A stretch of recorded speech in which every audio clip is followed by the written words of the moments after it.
Hi, I'm Dr. Marty, and I'm a couples and marriage counselor. I'm going to say I have about 35 calls a week from people looking for couples counseling.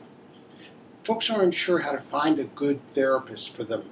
So I made this short video with the idea, if you're looking for a good therapist, to give you some guidelines, some ideas of how to actually locate someone that's going to be a good fit for you. There are three areas that I want to talk about. One will be the criteria for a good therapist. How can you judge who's really a good therapist? And I'll give you some suggestions about that. The other one is, what do the letters behind people's name mean?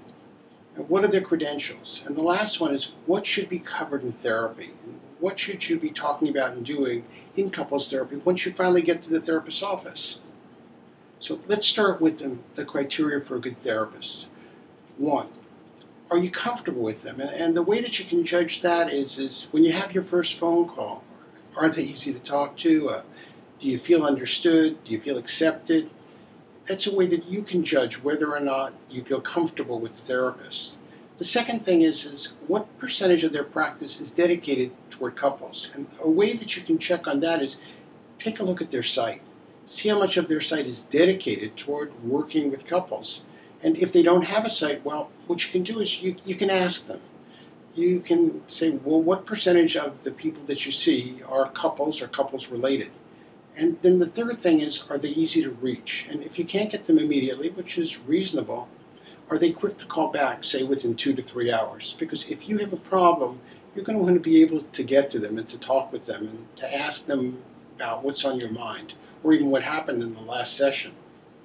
Now, the next thing you might do is consider how many years they've been in practice. And let me go through what some of the letters behind people's names are and what they stand for. A PhD is a doctorate in psychology or marriage and family counseling. An LPC is a licensed professional counselor. An LCSW is a licensed clinical social worker. An LMFT is a licensed marriage and family therapist.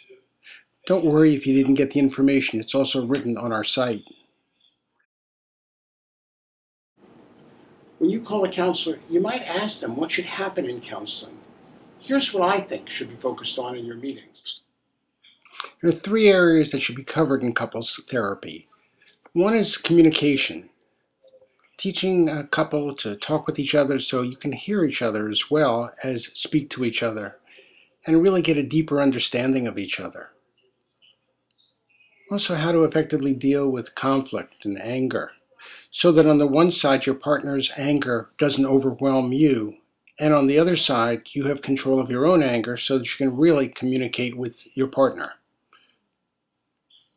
Lastly, it's really important to figure out how to reconnect with your partner, how to develop those warm, positive, loving feelings that can last a lifetime and you can grow old together.